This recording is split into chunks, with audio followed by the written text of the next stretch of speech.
All right, what's up, Dragon Brood? We actually have a good amount of promos today. It looks like Wizards or whoever, I guess the content creators that they gave them to, actually had a lot to put out today.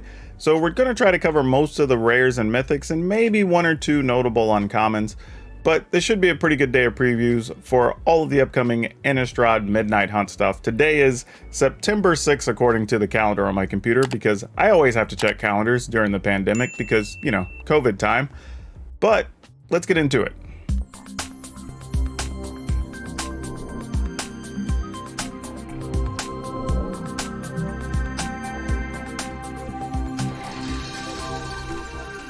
Alright, our first card of the day is Spectral Adversary. It is one colorless, one blue. Creature Spirit. It has flash and flying. It is a 2/1. And when Spectral Adversary enters the battlefield, you may pay 1 and a blue any number of times. When you pay this cost 1 or more times, put that many +1/+1 counters on Spectral Adversary, then up to that many other target artifacts, creatures, and or enchantments phase out.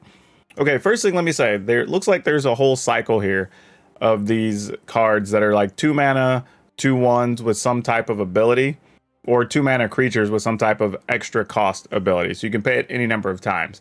So we're going to see those throughout this as well. This particular ability is actually pretty cool. You get to phase out stuff for just 2 mana a piece, which is actually pretty cool. I mean, imagine getting this, you know, when you have a stalemate, and maybe you've got 5 or 6 creatures out, your opponent has 5 or 6 creatures out, and you've got, who knows at this point, maybe 8 mana. You can play this, pay it 3 times, get rid of their 3 biggest things, and then just attack. And like that might be enough. Or if you have abilities you want to reuse, then it's also possible to just go ahead and just phase out your own things, have them come back into play next turn, and have some big ability for you, or maybe that could be a thing. I don't know. It's interesting.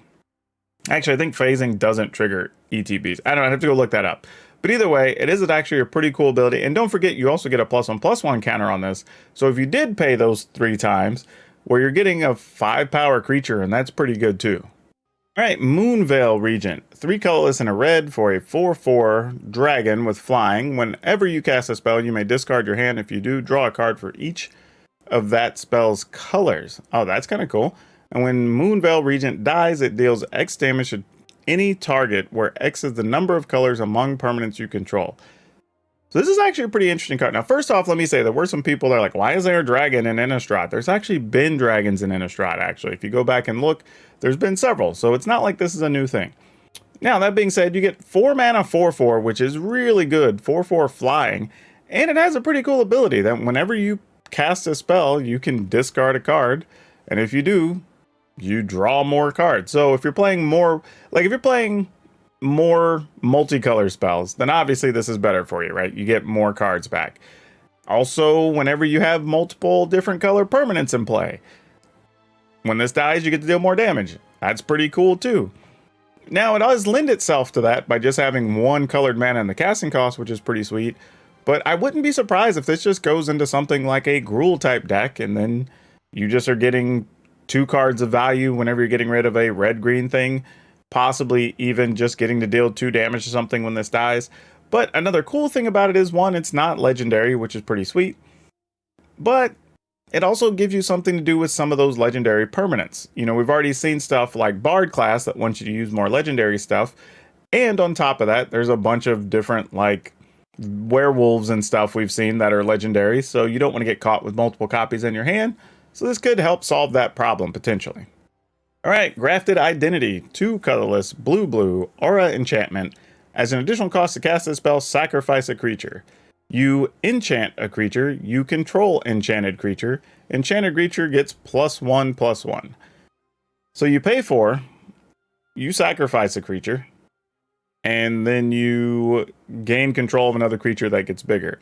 Which is super creepy, especially from the artwork, because it's basically saying you killed somebody and they're wearing somebody else's face. Disgusting! Don't know how I feel about that, but hey, Innistrad's a horror world and weird things happen, so yeah, that's a thing. That said, I don't know how I feel about this card. Like, it's okay, I just don't know what decks want it. I feel like maybe if I'm playing some type of blue-based aggro deck, maybe even something like Rogues, this wouldn't be the worst thing to be able to take, like, I don't know, your Wind Robber, sacrifice it, and then take something bigger. You know, taking your opponent's 5/5 as an example is a good upgrade, so I'd have no problem with that. I think the problem is the slower decks that probably could benefit wouldn't play this because they don't have nearly as many creatures to sacrifice, and that sort of makes sense. A lot of times you're also going to have creatures of more value. So smaller aggro-based things with blue probably can play this because it's also double blue in the casting cost, so it's going to be a real issue. But this card might actually turn out to be pretty good. Tainted Adversary, a 1 colorless and a black creature zombie with Death Touch. It's a 2/3. When Tainted Adversary enters the battlefield, you may pay 2 and a black any number of times. When you pay this cost 1 or more times, put that many +1/+1 counters on Tainted Adversary, then create twice that many 2/2 black zombie creature tokens with decay. So this one's really interesting, right? Because whereas the other one was a 2/1, this is actually a 2/3. So it's a much larger creature, which makes a big difference. It does still get the +1/+1 counter. The activation, or the extra cost, is more expensive. Instead of being 2 mana, it's 3. And you get an additional creature, but it has decayed, so it's only going to be around for 1 turn and have to attack. So how do we feel about it? It's solid. It's solid. Again, I think if you have something that pumps zombies or fits in that space, it's cool. This card is a zombie itself, which is also nice. It does have Death Touch, which is solid. It's a 2/3 for 2 with Death Touch, which is also very good. So even if you never even, we'll say, pay the kicker cost, it's still a reasonable creature all on its own and should be totally in various zombie builds. So thumbs up. I'm on board with this card. All right, Geist Patrician, 2 colorless and a blue, Spirit, Knight, Flying, 2/2. Other spirits you control get +1/+1. Spells that you cast from your graveyard cost 1 less to cast. If there's enough spirits, maybe this is playable. I mean, it flies, so that's cool. It's a 2/2, so that's good as a lord. It pumps all your other stuff. And if you're using any graveyard effects or any cards that come out of the graveyard, this actually allows them to be paid cheaper. So I'm kind of good with this. Even more so in multiples, because then your spells get that much cheaper. So don't know if this thing's going to actually have a home, but I at least will be experimenting with it for sure. Here is Fearless Adversary, 1 and a white. It's a creature human scout, has lifelink. It's a 3/1. When Fearless Adversary enters the battlefield, you may pay 1 and a white any number of times, but that many courage counters on Fearless Adversary. Creatures you control get +1/+1 for each courage counter on Fearless Adversary. This one's pretty good, y'all. You're talking about a 3/1 for 2, which is solid. It's a human, which is also reasonable for several different deck types. And then basically for 4, you get to give all your creatures +1/+1. For 6, you get to everything +2/+2. This is a very good late game card, especially if you have something like, I don't know, any of the creatures that are making tokens could be good. Yeah, I think like Clarion Spirits, where you've already made 3 or 4 flyers, you could turn all those into maybe even 3/3s without a whole lot of mana.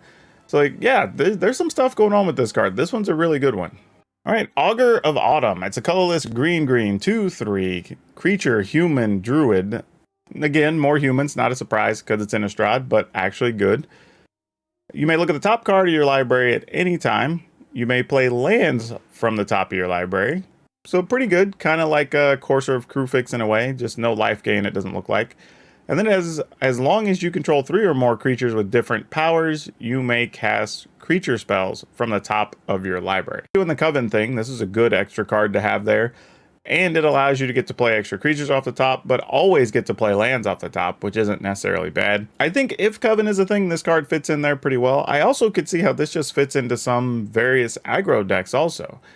Like, imagine, I mean, I'm not going to say Gruul particularly, but even Mono Green has the ability to have 1, 2, 3, and 4 power creatures without a whole lot of extra work.